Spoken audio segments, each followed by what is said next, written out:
आशा करता हूं आप सब बहुत अच्छे होंगे। मेरा नाम है सिद्धांत अग्निहोत्री, स्टडी ग्लोस पे आपका बहुत बहुत स्वागत है। तो देख लो यार, कोविन का डेटा लीक हो गया है ऐसा बोला जा रहा है। तो कांग्रेस ने बोला है कि देख लो मोदी सरकार इस तरीके से आपको प्रोटेक्ट कर रही है, कुछ भी सेफ नहीं है, फलाना धमाका। सरकार कह रही है कि देखो ऐसा कुछ भी नहीं है, ये सब र्यूमर्स है, दीज ऑल आर र्यूमर्स। ठीक है, पूरा सेफ है सिस्टम, ऐसा कुछ भी नहीं है। आरोप प्रत्यारोप जारी है, हम देखते हैं कि आखिरकार खबर क्या है। लेकिन दोस्तों, ये मेरा जो पर्सनालिटी डेवलपमेंट का कोर्स, इसको मैंने रीलॉन्च किया है। तो कल तक मैंने सिर्फ समर 25 ये सेल है, रिकॉर्डेड सेशन है, लाइव सेशन नहीं है, ऑलरेडी मैं रिकॉर्ड कर चुका हूं। तो जब मैंने शुरुआत की थी, टोटल 22 लेक्चर्स थे, मैंने 200 रुपए का कोर्स निकाला था मात्र, जो कि 30 घंटे के सेशन है। मजा आ जाएगी आपको। मैंने तकरीबन 60 किताबों का रिव्यू किया है। तो बहुत बच्चे बोल रहे थे सर प्लीज सेल निकाल दो इस कोर्स की पर्टिकुलर। तो पर्सनालिटी डेवलपमेंट का पूरा कोर्स है, तो इसकी मैंने सेल निकाली है। कल रात 12 बजे तक ये सेल लाइव है। फटाक से कोर्स को अवेल कर लो, बहुत ही सस्ते में, अगेन क्योंकि अभी दाम बढ़ गए थे, मैंने वापस इसको कम कर दिया।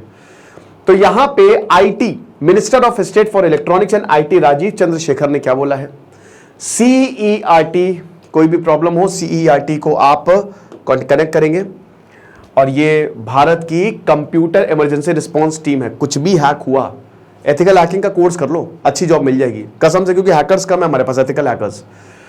तो ये जो टीम है ये देखती है कि कहीं पे भी हैक हुआ, उसको पहले तो पूरा सिस्टम रिट्रीव करो, फिर उसके बाद उसमें लूप होल चेक करो, और अगर कुछ है तो उसको सुधारो। तो ये जो सरकार है, ठीक है, मतलब यहां पे राजीव चंद्रशेखर ने ये बोला है कि हमने रिव्यू किया, जो भी ब्रीच हुआ है सब कुछ हमने देखा, और आपको ये पता चला कि एक्चुअल में इसको डायरेक्टली ब्रीच किया ही नहीं है। फिर उसके बाद इन्होंने बोला है कि देखो, सिटीजंस का Aadhaar, data is the new oil. कुछ भी गया, क्योंकि आपका सब कुछ डेटा से रिलेटेड है। ऑनलाइन के जमाने में आपका बैंक अकाउंट में यही सारी चीजें हैं। तो डेटा लीक हुआ, आप गए, हम ये समझते नहीं है, हमारे किसी को आधार बांटते हुए फिरते उसकी फोटोकॉपी। लेकिन सरकार भी कहती है कि या तो नंबर मत बांटो, या फिर वो जो सिक्योर्ड आधार है वो दो। ठीक है, तो यहां पे Aadhaar, passport numbers, automated account, Telegram was allegedly shares was done using previously breach database, कि जो पहले से ही हो चुका था। ये यहां पे पहली दो चीजें बोली कि पहली बात तो ये डायरेक्टली ब्रीच नहीं हुआ, और ये र्यूमर्स हैं डेटा ब्रीच की। दूसरा, सरकार ने बोला है कि देखो ये पहले से ही हो चुका है। मतलब जैसे मान लो कि अब जैसे एक इंसान का डेटा पहले कभी लीक हुआ होगा, अब उसी डेटा को अभी इस्तेमाल किया जा रहा है। ठीक है, यानी कि डेटा लीक है ही नहीं, पुराना डेटा जो कभी लीक हुआ है ना, उसी को ही बोल रहे कि ये डेटा जो है वो लीक हो गया। वो पुरानी बात है भैया, रात गई बात गई, ये बोला जा रहा है।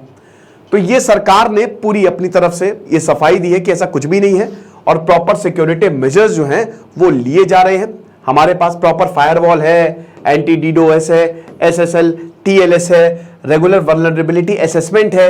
ये सारी चीजें इन्होंने पीआईबी पे भी यही निकाला है। मैं एक एक चीज अभी आपको समझा दूंगा। ठीक है, तो देखिए इसमें होता क्या है ना कि अब ये तो चलिए स्क्रीनशॉट शेयर किए, हुआ क्या कि स्क्रीनशॉट शेयर किए, कुछ नहीं। जो बॉट होता है ना, बॉट आपने टेलीग्राम पे ऑटोमेटेड, वो ऑटोमेटिक मैसेज भेजता रहता है। बॉट्स जो होते हैं टेलीग्राम पे ऑटोमेटिक सटासट, है ना, वो एक तरीके के ऑनलाइन रोबोट होते हैं जो तो अपने आप ही, उसमें ह्यूमन नहीं, वो अपने आप काम करते रहते हैं। तब इस बॉट को खाली एक नंबर दे दो, सिर्फ एक नंबर दे दो, और वो पूरी की पूरी आपकी कुंडली निकाल देगा। अब वो कुंडली इन्होंने कोविन ऐप से ली है। कोविन ऐप पे जो भी आपका स्टोर है, ये बॉट सब कुछ बता देगा कि कब आपका वैक्सीनेशन हुआ, कहां पे, ये डॉक्यूमेंट टाइप, ये सारी चीजें, क्योंकि आपको पता ही कि आप एक आईडी भी लेके जाते हो, तो वो सब निकाल के रख देगा। तो ये इस तरीके के स्क्रीनशॉट जो है वो शेयर किए गए, समझ रहे हो ना, ये हिसाब किताब। तो अब जब ये सामने आया तो बोला अरे बाप रे बाप, बड़ा डेंजरस है। तो क्या ये ब्रीच ऑनगोइंग है? नहीं। देखिए कहां हुआ, किसने किया, कौन ग्रुप है, कुछ नहीं पता, लेकिन शायद ये एथिकल है। ये जो डेवलपर है इसने रीथिंक किया और उसके बाद इसको रोक दिया, यानी कि अब ब्रीच हो ही नहीं रही है। तो ग्रुप जो है मॉनिटर कर रहा था, और जो सीईआरटी है उसने भी फ्लॉ को पहचाना और बोला कि अनऑथराइज्ड एक्सेस जो है वो नहीं होना चाहिए। तो बेसिकली यही दो रीजन, यानी कि अभी ये ब्रीच जो है दैट इज नॉट ऑनगोइंग। अब देखो इंप्लीकेशंस क्या है। देखो सबसे बड़ी बात ये है कि यहां पे अभी कुछ भी क्लियर नहीं है। पहली बात तो कौन ग्रुप था, पर्सन था इसके पीछे जिसको ये डेटा मिला है, ठीक है। साथ ही साथ हमको ये भी नहीं पता कि हो सकता है कि कोई और भी मैलिशियस एक्टर हो जो इसमें इन्वॉल्व हो। सरकार तो कह रही कि कोई डेटा है ही नहीं, कोई डेटा ब्रीच नहीं है, लेकिन कुछ चीजें तो डेफिनेटली सवाल खड़ी कर रही हैं। अच्छा, सरकार का क्या कहना है? सरकार का कहना है कि देखो 3 तरीके से डेटा मिलता है, ठीक है, 3 तरीके से। सबसे पहला तरीका, यूजर के पास डेटा होता है, आपने अपना नंबर डाला, ओटीपी आएगा, ओटीपी डाल के आपको डेटा मिल जाएगा। दूसरा, वैक्सीनेटर के पास डेटा होता है। वैक्सीनेटर क्या करेगा? वही वो उसके पास अपना लॉगिन एक्सेस होता है, ठीक है, सिस्टम में, तो उससे उसमें भी ओटीपी आता है, तो वो आपका डेटा जो है वो ले लेगा। यानी कि आपका डेटा किसके पास? इन दोनों का। और तीसरा जो है वो थर्ड पार्टी एप्लीकेशन, जिनको एपीआई दिया गया है। एपीआई क्या होता है? Application programming interface. बेसिकली आपको मैं एग्जांपल से समझाता हूं। जैसे मान लो कि आपको कोई वेदर की ऐप बनानी है, ठीक है, आपको कोई मौसम की ऐप बनानी है। अब मौसम की एक एक्यू वेदर करके ऐप है, तो अब आपने बोला, सिद्धांत अग्निहोत्री, मैंने बोला कि सर मुझे एक मौसम की ऐप बनानी है, तो मैं बोलेंगे बिल्कुल बताओ, लेकिन इस ऐप को बनाने के लिए मुझे डेटा चाहिए, डेटा चाहिए कि नहीं? तो मैं क्या बोलूंगा? सर मैं आपका एपीआई यूज कर लूं, उससे मुझे सारा डेटा मिल जाएगा। तो एक्यूवेदर मुझे अपना एपीआई दे देगा, जिससे मैं पूरा डेटा ले लूंगा। तो एपीआई बेसिकली एक लेयर ही होती है जिससे आपको डेटा मिल जाता है, ठीक है। तो ये जो एप्लीकेशन का प्रोग्राम, उसका पूरा इंटरफेस ये होता है। तो अब ये थर्ड पार्टी एप्लीकेशंस को ये भी they have been provided authorised access of CoWIN API, जो personal level of data vaccinated people, लेकिन उसमें भी ओटीपी चाहिए। तो विदाउट ओटीपी जो है वो डेटा एक्सेस हो ही नहीं सकता, ये सरकार कह रही है। अब यहां पे देखो, ये एपीआई बड़ा इंपॉर्टेंट है, क्योंकि इसी से ही आपको बहुत कुछ पता चलेगा, ठीक है। Without an OTP data can not be shared, Telegram, लेकिन यहां तो हो गया। कुछ रिपोर्ट्स ये कह रही है कि बॉट ने लोगों के डेट ऑफ बर्थ ये सब भी बताया, लेकिन मिनिस्ट्री कह रही है कि बिल्कुल गलत है। हम सिर्फ ईयर ऑफ बर्थ को कलेक्ट करते हैं, डेट ऑफ बर्थ को कलेक्ट करते ही नहीं है। साथ ही साथ पर्सन का एड्रेस भी हम कलेक्ट नहीं कर रहे कोविन पे, कि वो कहां रह रहा है।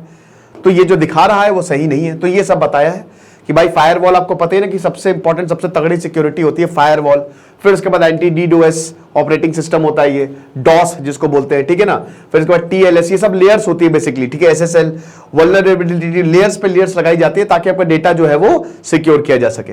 ओके, तो ये तो बता दिया इन्होंने, तो ओटीपी के बात ही। अब यहां पे क्या ब्रीच हुई? देखिए, मिनिस्ट्री ने ये बोला ही नहीं। प्रॉब्लम ये ना कि मिनिस्ट्री ने क्लैरिटी इस पे दी नहीं है ना। It has not explicitly clarified on whether or not the COVID database was breached recently or in the past, ठीक है। इनका एक्सप्लेनेशन था कि देखो ओटीपी आएगा तभी आपका डेटा शेयर होगा, नहीं तो सिक्योरिटी ब्रीच ऐसे होगी ही नहीं। हमारा जो सिस्टम है वो पूरा का पूरा फुल प्रूफ है और ये डेटा पुराना है, लेकिन इन्होंने इस पर क्लैरिटी नहीं दी है कि अभी डेटा ब्रीच पुराना भी है तब भी डेटा तो ब्रीच हुआ ही, तो अभी डेटा ब्रीच हुआ नहीं हुआ, ये मिनिस्ट्री जो है वो कह रही है, ठीक है। Ministry statement also does not offer any insights against the assertion that the Telegram was able to accurately retrieve the citizens' data linked to a particular phone number। ये भी एक बहुत बड़ी बात है कि एक मिनिस्ट्री ने ये भी नहीं बताया कि एक पर्टिकुलर फोन नंबर से पूरा डेटा कहां से आ गया, ये भी मिनिस्ट्री ने नहीं बताया है। तो ये चीजें हैं, ठीक है। अब ऐसा कैसे हो सकता है, चलिए बताते हैं। मिनिस्ट्री ने एडमिट किया है कि एक एपीआई ऐसा है जिसको ओटीपी की जरूरत नहीं है। तो भाई ऐसा क्यों है? Why is it so? इन पे इतनी मेहरबानी क्यों? एक एपीआई ऐसा है जिसको ओटीपी की जरूरत नहीं है डेटा शेयरिंग के लिए। This API only accepts request from trusted API. लेकिन ध्यान दीजिएगा, जितने भी एपीआई आप देख रहे हो, जैसे थर्ड पार्टी ऐप की भी बात करें, जैसे मैं एक बहुत बड़ी फार्मा कंपनी हूं और मुझे डेटा चाहिए, तो मैं सरकार से डेटा ले लूंगा, क्योंकि मैं लोगों के लिए ही काम कर रहा हूं, लोगों की बेहतरी के लिए काम कर रहा हूं, मुझे वो एपीआई मिल जाएगा, कोई प्रॉब्लम नहीं है। लेकिन यहां पे सरकार व्हाइट लिस्ट करती है ना, ब्लैक लिस्ट होता है कि ये खतरनाक है, इलीगल है। व्हाइट लिस्ट अच्छे कामों के लिए, यानी कि अगर मैं गया और सरकार ने मेरी सारी प्रोफाइल देख के मुझे ये अप्रूव कर दिया कि तुमको हम डेटा दे देंगे, एपीआई दे देंगे, ले लो डेटा, तो इसका मतलब मैं अच्छा हूं ना, यानी कि सरकार ने प्रॉपर लिस्ट बनाई और टिक किया हुआ है। तो ये बताया है कि ये भी इसी में ही है, बट इसमें ऐसा बोला जा रहा है कि इसमें कहीं ना कहीं ओटीपी की जरूरत नहीं है। अब इस पे भी क्लैरिटी नहीं है कि what this trusted API does and why it has been afforded the privilege. क्यों इनको एक्चुअली ये एपीआई करता क्या है और क्यों इतनी प्यारी इनकी खिदमत जो है वो की जा रही है। साथ ही साथ अभी फाइनल रिपोर्ट नहीं मिली है, ठीक है, तो अब जो फाइनल रिपोर्ट होगी तभी हम देखेंगे। लेकिन इस खबर से काफी ज्यादा भूचाल जो है वो आ गया है। बाकी ये लीडर्स जो है और सारी चीजें ये देख सकते हैं, ठीक है, यही सारी मैंने चीजें बताई हैं आपको। काफी ज्यादा इस पे गुस्सा है कि देख लो भैया ऐसे काम होता है, ये हिसाब किताब है। अगला स्टेप क्या है, अब हेल्थ मिनिस्ट्री CERT को यही बोला है कि भाई तुरंत रिपोर्ट दो हमको, सबसे पहले तो बताओ। और नेशनल डेटा गवर्नेंस पॉलिसी को वैसे भी फाइनलाइज कर ही दिया जा रहा है और एक कॉमन फ्रेमवर्क बनाएगी, क्योंकि डेटा पे बहुत ज्यादा बात होती है। अभी IT लॉ के अलावा कोई हमारे पास प्रॉपर लॉ नहीं है, तो अब ये national data governance framework probably best रहेगा ये। तो स्टोरेज, एक्सेस, सिक्योरिटी, सब कुछ, क्योंकि इससे पहले भी आधार की बातें हुई हैं कि आधार की डिटेल्स लीक की जा चुकी हैं, कई ऐसे डॉक्यूमेंट्स उनकी सरकार कहती है कि पूरा सुरक्षित है, सब कुछ, एवरीथिंग इज सिक्योर्ड, बट कहीं ना कहीं लूप होल्स हमको मिल ही जाते हैं। तो इसीलिए सरकार जो है इस पे काम करेगी और डेफिनेटली हम एक सेफ एनवायरनमेंट, यानी कि जहां हमारा डेटा सुरक्षित रहे वहां पे ही हम रहेंगे। चलो, ये शानदार कोर्स आप जरूर अवेल करिएगा। समर 25 कूपन कोड यूज करना है, पर्सनैलिटी बदल जाएगी। हमारे स्टडी ग्लोज ऐप को डाउनलोड करें। Thank you so much.